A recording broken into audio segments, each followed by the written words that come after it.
그때 내가 아하와 강가에서 금식을 선포하고 우리 하나님 앞에서 스스로 겸비하여 우리와 우리 어린아이와 모든 소유를 위하여 평탄한 길을 그에게 강구하였으니 이는 우리가 전에 왕에게 아뢰기를 우리 하나님의 손은 자기를 찾는 모든 자에게 선을 베푸시고 자기를 배반하는 모든 자에게는 권능과 진노를 내리신다 하였으므로 길에서 적군을 막고 우리를 도울 보병과 마병을 왕에게 구하기를 부끄러워하였습니다.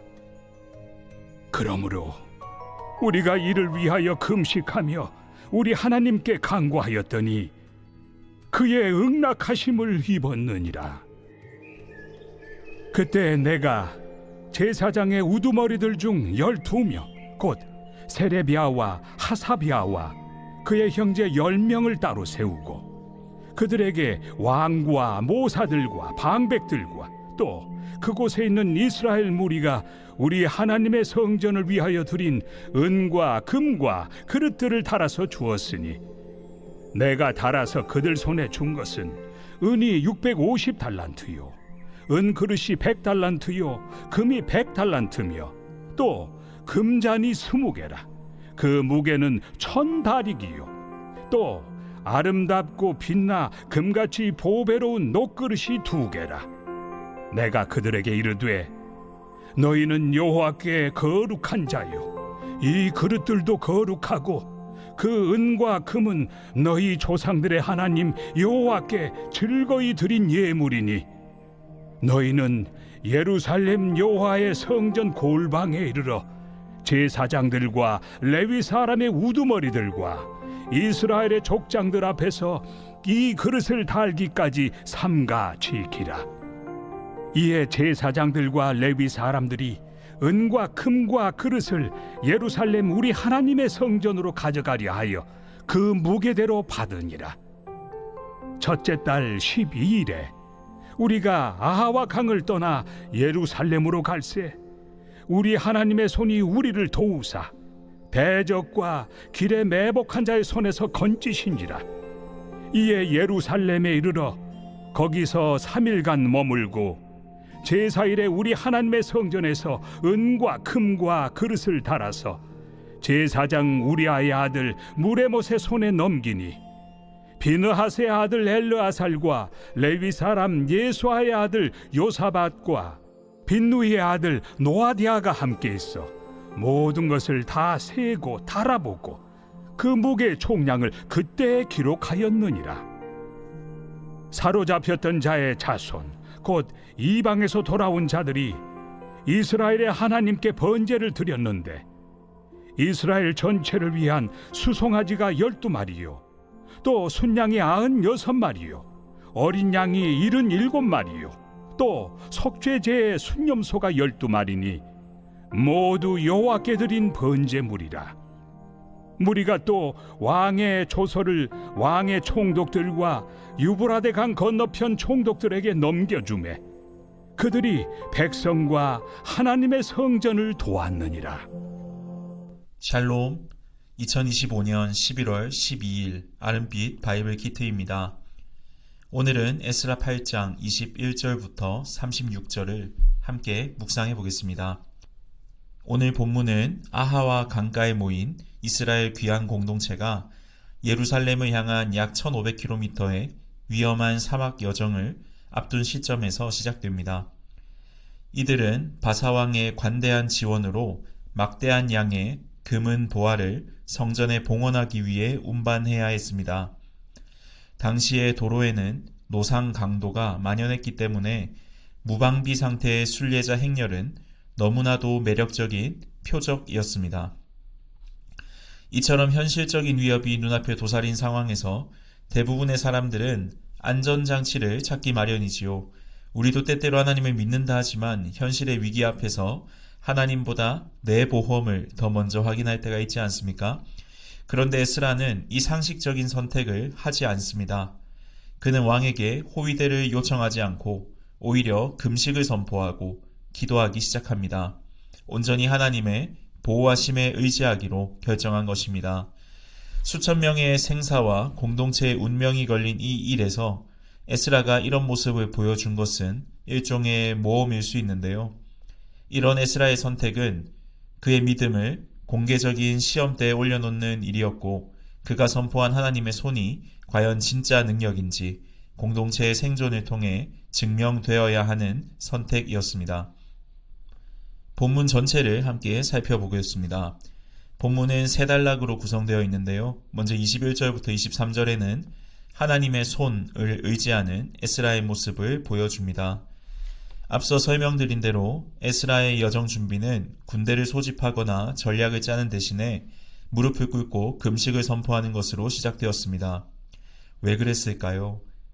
심지어 에스라는 평탄한 길, 고든 길을 위해 왕에게 군대와 마병을 구하기를 부끄러워했다고 고백합니다. 그 이유는 에스라가 이미 바사 왕에게 하나님의 손은 자기를 찾는 모든 자에게 선을 베푸신다고 고백했기 때문입니다. 그런데 만약 그 뒤이어 왕에게 군대를 보내주십시오 라고 했다면 그 고백은 공허한 고백이 되었겠죠. 그래서 그는 결단했던 것입니다. 결국 에스라가 이렇게 결단한 이유는 이 문제를 단순히 어떻게 안전하게 갈 것인가로 해석하지 않고 나는 내 입술로 선포한 하나님을 정말 믿는가의 문제로 해석했기 때문이었습니다. 에스라는 금식을 선포하고 하나님 앞에 자신을 낮추고 아이들과 여자들, 연약한 모든 사람의 생명을 하나님의 손에 맡겼습니다. 그리고 성경은 단 한 줄로 이 모든 씨름의 결과를 이야기합니다. 23절인데요.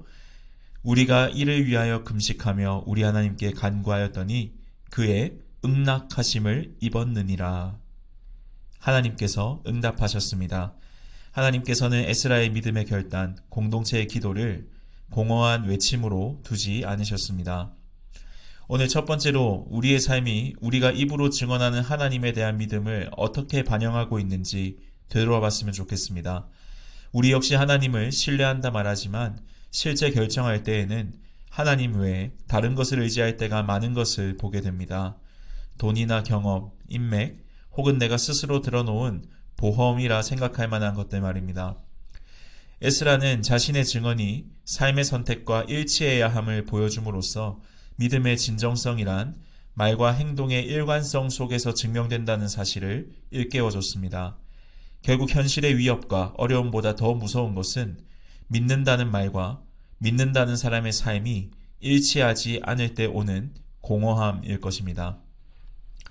다음 단락으로 넘어가겠습니다. 24절부터 30절에서는 금식과 기도로 영적인 준비를 마친 에스라가 곧바로 매우 현실적이고 체계적인 행정적인 준비에 착수하는 모습을 보여줍니다. 믿음은 인간의 책임감 있는 계획과 노력을 배제하지 않습니다. 24절에서 보면 에스라는 제사장 지도자 12명과 레위인 12명을 따로 세워 귀중품 운반에 책임을 맡깁니다. 이 인원 구성은 민수기 3장과 4장에 기록된 율법의 규정을 그대로 따르고 있는 겁니다. 즉 하나님의 말씀과 법도대로 귀중품을 운반하려고 하는 에스라의 모습을 볼 수 있는 겁니다. 이어지는 말씀에서는 에스라가 은과 금 그리고 성전 기물들의 무게를 정확하게 달아서 책임자들에게 인계하는 모습이 기록되어 있는데요. 에스라는 이 엄청난 양의 물품을 인계하며 이렇게 선언합니다. 너희는 여호와께 거룩한 자요 이 그릇들도 거룩하고. 이 말은 그들이 맡은 임무가 신성한 일임을 분명히 한 것입니다. 그리고 하나님의 성물뿐만 아니라 그것을 맡은 사람들 역시 그 임무를 위해 거룩하게 구별되었음을 강조하고 있습니다. 에스라는 영적인 준비에 못지않게 실질적이고 현실적인 문제에 있어서도 철두철미한 사람이었습니다. 왜냐하면 그 모든 일이 거룩하신 하나님의 일이기 때문입니다.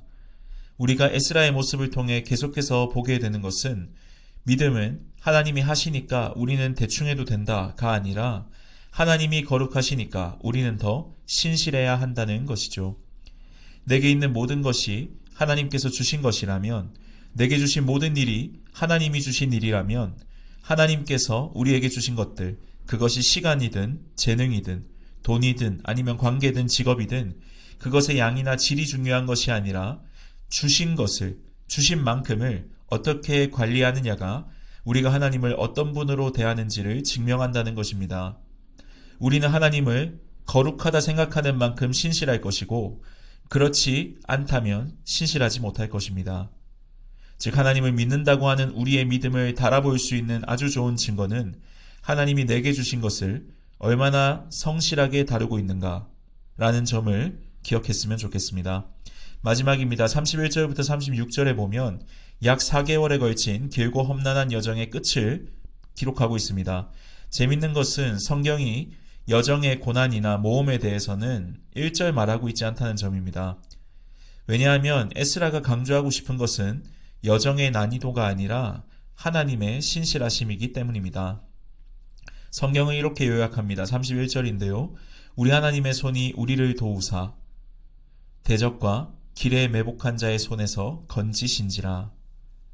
여러분 기억나십니까? 앞서 금식을 선포하기 전에 에스다가 왕 앞에서 하나님의 손은 자기를 찾는 모든 자에게 선을 베푸신다고 선언했는데요. 지금 에스라는 하나님의 손이 도왔다고 말합니다.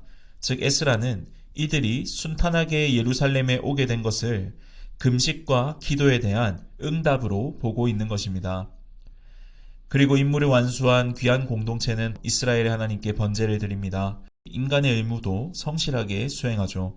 왕의 조서를 총독들에게 전달하고 공동체가 보호받도록 조치하면서 자신들의 여정을 허락하고 후원해준 바사 왕에 대한 인간적인 의무까지 모두 완수했습니다. 하나님을 향한 신뢰가 인간의 책임을 더 성실하게, 굳건하게 한다는 것을 우리는 여기서 확인할 수 있습니다. 사랑하는 아름빛 교회 성도님들, 이렇게 오늘 말씀을 쭉 살펴보았는데요. 오늘 말씀에서 2번이나 강조되어 나오는 표현이 있습니다. 바로 하나님의 손이라는 표현입니다. 여호와의 손이 우리를 구원한다는 표현도 성경 전체에 덜어 나와 있지요. 물론 그분은 영이시기에 손이 있지는 않습니다. 우리가 이해할 수 있는 방식으로 설명해 주는 건데요. 여러분은 손으로 무엇을 하십니까? 사실 손만 있으면 우리는 뭐든 할 수 있습니다. 이로 볼 때 손은 활동을 가리키는 은유입니다. 그러니 성경 전체를 볼 때 하나님의 손이라는 표현은 하나님의 일을 가리키는 뜻입니다. 그런데 오늘 본문에서 그 하나님의 손은, 그 하나님의 활동은 우리에게 선을 베푸시고 우리를 도우시는 손으로 묘사되고 있습니다. 여러분 이것이 무엇을 의미하겠습니까? 결국 그분이 하는 모든 일은 우리를 위하는 일이라는 것입니다. 이사야 49장에 보면 그분은 우리의 이름을 그분의 손바닥에 새기셨다는 표현이 나오는데요. 아주 잔혹하게 상처를 내면서 마치 노예가 주인의 이름을 손바닥에 새기는 것처럼 우리의 이름을 새기셨습니다. 스스로 사랑의 노예가 되셔서 우리를 위해 손에 이름을 새기는 고통을 겪으신 분, 더 나아가 못으로 찍히시고 십자가에 달려 죽으신 하나님이신 예수 그리스도를 우리는 보게 됩니다. 하나님이신 그분은 자신의 손의 상처를 통해 원수의 공격 속에서 죄와 사망의 매복 속에서 우리를 건지셨습니다. 그리고 우리에게 가장 큰 선을 베푸시고 우리를 도우시며 우리를 지키십니다. 그분은 요한복음 10장 28절에서 이렇게 말씀하셨습니다. 내가 그들에게 영생을 주노니 영원히 멸망하지 아니할 것이요 또 그들을 내 손에서 빼앗을 자가 없느니라.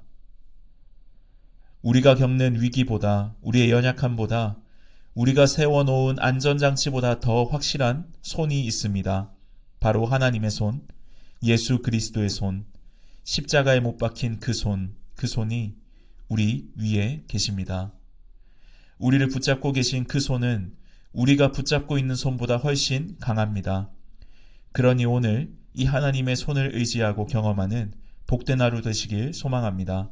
그리고 그 손의 보호 아래서 그분이 그분의 손으로 우리를 성실하게 지키시듯이 거룩하게 규모 있게 성실하게 책임다해 감사로 살아가는 복된 하루 되길 소망합니다.